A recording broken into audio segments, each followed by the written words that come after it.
آج وہ شخص جس کا مقصد یہ ہے، اس کے لیے بابا جی یہ فرما کے گئے ہیں کہ سلام اس پر کہ جس کے نام لیوا ہر زمانے میں بڑھا دیتے ہیں ٹکڑا سر فروشی کے فسانے میں۔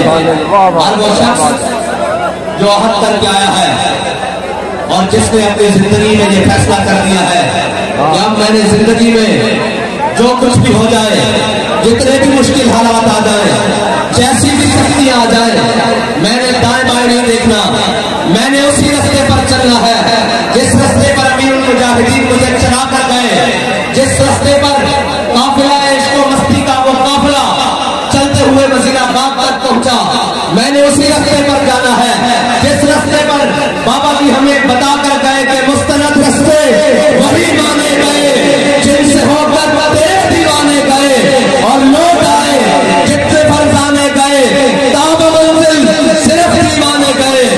کون سے دیوانے؟ میرے آقا مولا صلی اللہ علیہ وسلم ازواجوں کے مقام پر جیسے ہاتھ میں مسواک نہیں تھی اس وقت، ہاتھ میں اس وقت کھڑی نہیں تھی، میرے آقا مولا کے ہاتھ میں وہ تلوار تھی۔ میرے آقا مولا نے پوچھا کون ہے جو اس کا حق ادا کرے گا، کون ہے جو اس کا حق ادا کرے گا؟ بہت سارے لوگ آگے آئے، کسی نے یہ نہ پوچھا کہ حضور اس کا حق کیا ہے۔ آج ہم سے لوگ ٹکٹ مانگنے آ رہے ہیں، میں نے کہا ٹکٹ دینے کے لیے ہم نہیں بیٹھے، کوئی آ کر ہم سے پوچھے کہ آپ یہ کر کیا رہے ہو، پھر ہم آپ کو بتاتے ہیں کہ ہم کیا کر رہے ہیں، ہم کس مقصد کے لیے میدان میں آئے ہیں، ہم نے یہ جھنڈا اٹھایا کیوں ہے، ہم یہ اتنے لوگوں کو آدھی رات تک جگا کر بیٹھے کیوں ہیں، ہم نے اتنے لوگوں کو حضور کے دین کی بات سمجھائی کیسے ہے، ہم نے بابا جی کے عشق کا طریقہ بتایا کیسے ہے کہ آج بہاولپور کے اسٹیڈیم کا پیٹ کم کر گیا ہے اور اشتاقان مصطفیٰ کا ٹھاٹھے مارتا سمندر اس کے اندر سما نہیں رہا۔ بابا جی فرماتے تھے کہ جھلیو ایک گل اگلے اتنے تک نہیں اگلی، ایک گل اگلے جہان تک جانی، ایک قافلہ اسی طرح ہی ثابت ہو گیا حضور تے غلامہ کا بابا جی کے پیچھے چلنا، اس منظر دینا کہ ہم صبح حشر چلیں گے شاہ ابرار کے ساتھ اور قافلہ ہوگا رواں قافلہ سالار کے ساتھ۔ میرے آقا مولا نے ایسے تلوار بلند کی، میرے آقا نے فرمایا کون ہے جو اس کا حق ادا کرے گا؟ اور طاقت رکھنے والوں اور اپنی طاقت پر ناز کرنے والوں اور یہ کہنے والوں کہ ہم بڑے پاورفل ہیں، سنو میرے آقا مولا نے طاقت کا طریقہ کیا بتایا، طاقت رکھنے والوں کے لیے اصول کیا بتائے، طاقت رکھنے والوں کے لیے پیمانہ کیا بتایا۔ میرے آقا نے فرمایا، انہوں نے جہاں عرض کی حضرت ابو دجانہ آ گیا ہے، کہا یا رسول اللہ یہ تلوار مجھے دے دے، حضور نے تلوار عطا فرمائی، کہا یا رسول اللہ بتائیں اس کا حق کیا ہے۔ میرے آقا نے فرمایا یہ اللہ اور اس کے رسول کے دشمنوں کے خلاف اپنی چلے کر ٹیڑھی ہو جائے، اس کا پہلا حق یہ ہے۔ انہوں نے کہا یا رسول اللہ اس کا دوسرا حق، فرمایا کسی مظلوم پر نہ چلے۔ انہوں نے کہا یا رسول اللہ تیسرا حق، فرمایا کسی مسلمان پر نہ چلے۔ انہوں نے کہا یا رسول اللہ اس کا اور حق، میرے آقا مولا نے فرمایا یہ کسی عورت اور بچے پر نہ چلے۔ تو جب تلوار لے لیا تو پھر کیا فرمایا حضرت ابو دجانہ نے؟ فرمایا الذی عاہدنی خلیلی ونحن بالصفق لدى النخيل اللہ قوم الدہر فی الفجول اضرب بسیف اللہ والرسول۔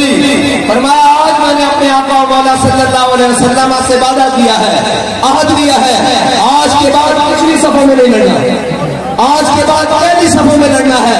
اس مقام پر وعدہ کیا ہے جہاں پر چند خلوتیں تھی، فرمایا آج کے بعد اگلی صفوں پر کھڑا ہو کر اللہ اور اس کے رسول کے دشمنوں کو جواب دیتا رہوں گا۔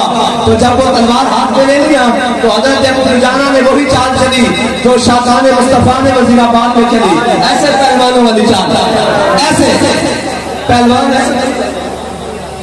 ایسے چلتے ہیں، حدیث کے الفاظ پہلوانوں والی چال چلی۔ میرے آقا مولا نے جب پکڑ کے چلتے ہوئے حضرت ابو دجانہ کو دیکھا نا، لوگ پوچھتے ہیں کہ آپ ایسے ایسے کر کے کیوں نعرہ لگاتے ہیں؟ میں نے کہا ہم آپ کو جواب دیتے ہیں کیوں لگاتے ہیں۔ حضرت ابو دجانہ کو جب ایسے چال چلتے دیکھا نا تو میرے آقا مولا نے فرمایا اللہ کو یہ چال بڑی ناپسند ہے، یہ متکبرانہ چال، یہ چوڑے ہو کے چلنا، یہ سینہ نکال کے چلنا اللہ کو بڑا ناپسند ہے، لیکن میرے دشمنوں کے سامنے پسند ہے۔ تو لبیک والے بھی وہ ہیں جو حضور کے دشمنوں کے سامنے سینہ چوڑا کر کے چلتے ہیں، آنکھیں اٹھا کر چلتے بیڑیاں ہوں، اگرچہ پاؤں میں بیڑیاں ہوں، اگرچہ شہادتیں جاری ہوں، اگرچہ خون جاری ہو، پھر بھی وہ سر اٹھا کر چلتے ہیں۔ وہ سر اٹھا کر اس لیے چلتے ہیں کہ ان کے قائد نے ان کو سبق یہ پڑھایا ہے کہ ضعیف اگر نظر پڑے رسول کا جمال بن۔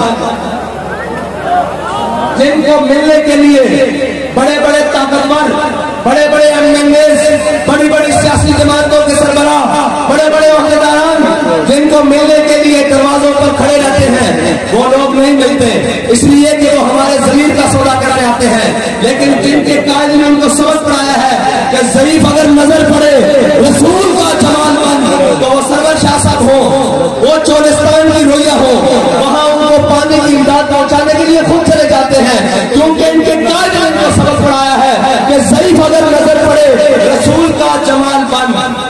اور آگے کیا سبق پڑھایا ہے؟ الیادہ نہیں، صرف جمال کی بات نہیں، صرف اخلاق کی بات نہیں، کردار کی بات، دشمن کے سامنے ڈٹ جانے کی بات۔ کہا ضعیف اگر نظر پڑے، اگر کسی کمزور کو دیکھ لو، اس کی مدد میں پہنچو، اگر کوئی غیر مسلم بھی ہو اس کے گھر چل جائیں، لپیٹ والے سب سے پہلے اس کے دروازے پر پہنچے، کورونا کی وبا آ جائے، لوگ فاقوں سے مرنے لگے، لپیٹ والے ان کے گھروں میں رات کے اندھیرے میں راشن پہنچائیں۔ چولستان میں جب پیاس کی جناب آندھیاں چلے اور انسانیت سسکتی ہو، لپیٹ والے ان کے گھروں پر، ان کے دروازوں پر جانے کے لیے تیار ہو۔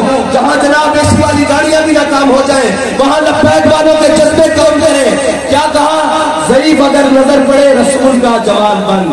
اور آگے کیا کہا؟ ظالم اگر آئے نظر گہرے ذوالجلال بن۔